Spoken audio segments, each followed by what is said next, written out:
Welcome everyone. आज की अपनी इस वीडियो में हम जो कॉमर्स का एकदम बेस है जनरल एंट्रीज़, तो जनरल एंट्रीज़ किस रूल्स को ध्यान में रख के की जाती हैं उन रूल्स को आज हम समझेंगे। हिंदी में इसको बोलते हैं जो रूल्स फॉर जनरलाइजिंग है इनको हिंदी में बोला जाता है रोज़ नामचे में लेखा करने के नियम। तो ये रोज़ नामचा वर्ड इसमें यूज़ करते हैं हिंदी वाले स्टूडेंट्स के लिए।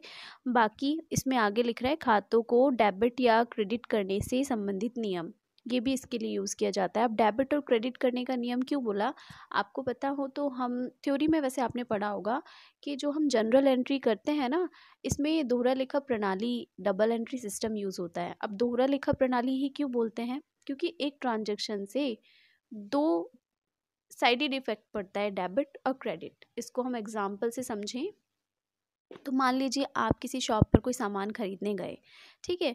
तो दुकान वाले ने आपको जो सामान दिया वो प्रोसेस उसके लिए है, उसने सामान बेचा, लेकिन आपने उससे लिया तो आपने उससे खरीदा, ठीक है। तो एक ही टाइमिंग पर खरीदना और बेचना दोनों प्रोसेस हुए। तो जो ट्रांजैक्शन उस व्यक्ति के लिए सेल रहा वो आपके लिए परचेज रहा। सेम उसी तरह से कोई भी आप ट्रांजैक्शन होता है तो उसमें दो साइड इफ़ेक्ट होती हैं, एक डेबिट और दूसरा क्रेडिट। जो प्रोसेस किसी एक के लिए डेबिट है वही प्रोसेस किसी दूसरे के लिए क्रेडिट होगा, इसीलिए इसमें डबल एंट्री सिस्टम ऐसा बोला जाता है। इसके जो रूल्स हैं, जिससे कि आपको इसमें पहला रूल इसमें दिखाई दे रहा है आपको कि व्यक्तिगत खातों से संबंधित नियम। पहला है आपका व्यक्तिगत खातों से संबंधित नियम, और इसको अगर हम ध्यान से देखें क्या लिख रहा है व्यक्तिगत खाते, तो व्यक्ति, ये किसी व्यक्ति को शो कर रहा है। व्यक्ति जैसे राम का अकाउंट, श्याम का अकाउंट, कोई फर्म है उसका नाम हो सकता है, जैसे हिंदुस्तान यूनिलीवर लिमिटेड। तो कोई भी फर्म, संस्था, कंपनी, कोई भी नाम अगर ये किसी व्यक्ति को डिनोट कर रहा है, दैट मीन्स वो व्यक्ति जो है, व्यक्ति की तो खरीद या बेच नहीं होगी ना, वो व्यक्ति या तो कोई वस्तु रिसीव करेगा या वो किसी और को कुछ देने वाला होगा। यानी व्यक्ति से रिलेटेड आपकी माइंड में केवल दो ही बातें आएंगी कि या तो वो व्यक्ति पाने वाला होगा कुछ वस्तु को, या वो व्यक्ति किसी को कुछ देने वाला होगा। तो अगर व्यक्ति जो है पाने वाला है तो डेबिट द रिसीवर, तो उसके खाते को आप डेबिट करेंगे। और अगर कोई व्यक्ति जो है वो देने वाला है तो आप credit the giver, that means उसको क्रेडिट करोगे उसके अकाउंट को। नेक्स्ट रूल क्या बनता है, नेक्स्ट रूल है आपका वास्तविक या संपत्ति खातों से संबंधित नियम। तो इसमें भी जैसा आपको दिखाई दे रहा है वास्तविक या संपत्ति, तो संपत्ति में क्या आता है, संपत्ति लाइक आपकी बिल्डिंग है, फर्नीचर है, मशीनरी है, कैश भी आपका संपत्ति में ही आता है और वो रियल एसेट्स है। इसलिए यहाँ पे वास्तविक जो वर्ड यूज़ हुआ है, ये वास्तविक वास्तविक जो शब्द यूज़ हो रहा है ये उसी को डिनोट करता है, कैश भी इसमें इंक्लूड है। तो कोई भी अगर असेट्स की बात हो रही है, बिल्डिंग, फर्नीचर, मशीनरी, ये या तो आपको मिलेगा, यानी आप या तो लाओगे बिजनेस में परचेज करके, या आप इनको सेल करोगे।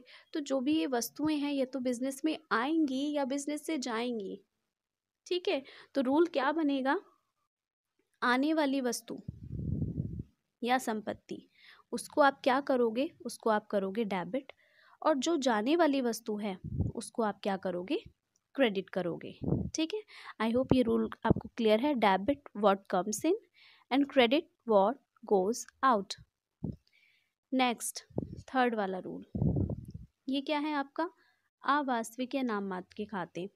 अवास्तविक या नाम मात्र के खातों में क्या चीज़ रह गई, अब आपने ये भी हो गया कि पहला रूल था व्यक्तिगत खाते, व्यक्ति से रिलेटेड, व्यक्ति कोई वस्तु या तो पाएगा या किसी को देगा। अगर व्यक्ति कुछ रिसीव करे, पाने वाले व्यक्ति के खाते को डेबिट करेंगे और देने वाले व्यक्ति के खाते को क्रेडिट करेंगे। दूसरा रूल आपने संपत्ति यानी असेट से रिलेटेड, या तो असेट्स आप परचेज करके लाओगे बिजनेस में या फिर आप सेल करोगे। तो अगर बिजनेस में कोई एसेट्स आ रही है, आने वाली वस्तु को डेबिट करेंगे और जाने वाली वस्तु को क्रेडिट करेंगे। फिर तीसरा ये रूल क्या रह गया, नाम मात्र के खाते। अब आप खुद सोचो, बिजनेस में यही सारी चीज़ें तो नहीं होती ना, खरीदना, बेचना, आना, पेमेंट सब हो गया, लेकिन आपको बहुत सारे खर्चे भी तो करने होते हैं। और बिजनेस में ये भी देखना होता है कि आपकी कंडीशन क्या चल रही है, प्रॉफिट हो रखा है या लॉस हो रखा है, ठीक है।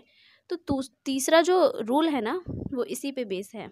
सारे जो आपके खर्चे होते हैं, जिसको आप हानि भी कहते हो, वो आप डेबिट करोगे, और जो भी आपकी इनकम होती है उसको आप क्रेडिट करोगे। तो सिंपल सा रूल है, आपकी जो भी हानियाँ हैं, एक्सपेंसेस हैं, खर्चे हैं, लाइक आपने सैलरी दिया, वेजेस दिया, रेंट दिया, ये सारी चीज़ें आपकी डेबिट हो जाएंगी। और इनके बदले में आप क्या दोगे? वही सैलरी, वेजेस, रेंट, इन सब का पैसा ही तो दोगे। पैसा आपके पास से जा रहा है तो वो टू कैश करोगे आप सारी एंट्रीज़ में।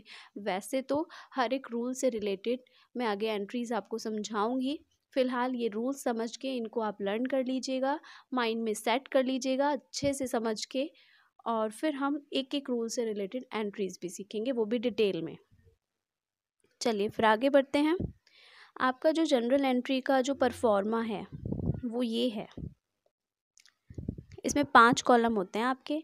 पहला डेट का कॉलम होता है, पर्टिकुलर्स का कॉलम होता है, लेज़र फोलियो यानी कि LF का कॉलम होता है, अमाउंट 2 कॉलम होते हैं, डेबिट और एक क्रेडिट कॉलम। ये 5 कॉलम होते हैं। इसी परफॉर्मे में आपकी जनरल एंट्रीज सेट की जाती हैं। तो इस परफॉर्मे को ध्यान में रखते हुए आगे मैं इनमें जनरल एंट्रीज करना भी बताऊंगी, हर एक रूल को फॉलो करते हुए। ठीक है, आई होप आपको ये वीडियो समझ में आया है, सारे रूल्स क्लियर हुए हैं। Thanks for watching, bye bye, मिलते हैं नेक्स्ट वीडियो में।